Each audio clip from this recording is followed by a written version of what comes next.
Bonjour, bienvenue dans Sporting News, le premier de 2016. Laissez-moi donc vous présenter mes meilleurs vœux pour cette nouvelle année qui commence, une année qui débute fort puisque nous sommes actuellement dans le top 6 et nous allons tout faire pour tenter d'y rester au cours des 9 derniers matchs qui nous attendent. Victime d'une rechute lors du stage, Guillaume François est forcé de suivre 2 semaines supplémentaires de revalidation pour tenter d'éviter l'opération. Bonne nouvelle par contre pour notre capitaine Javier Martos, il a rejoint le groupe en pleine forme, tout comme Stergos Marinos.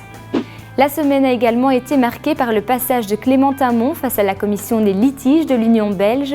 Le joueur s'est expliqué à propos de sa carte rouge reçue lors du dernier match en déplacement à Moucron-Perouet.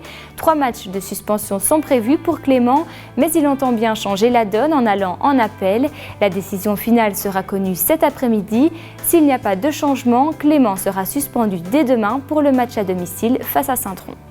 Lors de cette 22e journée de championnat, les Zèbres affrontent donc les Canaries.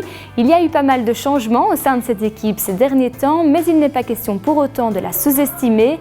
Écoutez Felice Mazou à ce propos. Je pense qu'on doit sous-estimer personne, tout en considérant aussi que c'est un match de reprise, qu'on ne connaît pas tous les paramètres de cette équipe, comme d'autres équipes d'ailleurs qui vont redébuter le championnat ce week-end.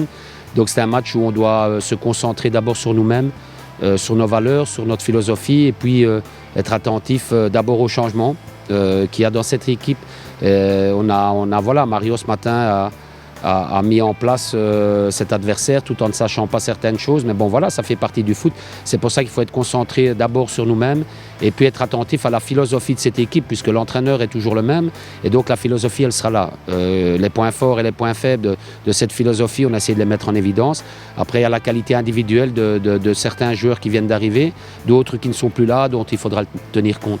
Malgré les conditions météo d'aujourd'hui, l'équipe du Sporting a fait le nécessaire pour protéger le terrain. La rencontre de demain aura bel et bien lieu. Rendez-vous demain 20h30. Attention, les sacs sont toujours interdits dans l'enceinte du stade. Soyez vigilants. Sporting News, c'est terminé. Je vous souhaite un bon week-end et vous retrouve la semaine prochaine. D'ici là, portez-vous bien. Le 13e homme, derrière son équipe, devant son écran. Plus de vidéos de Charleroi sur proximus11.be/rcsc.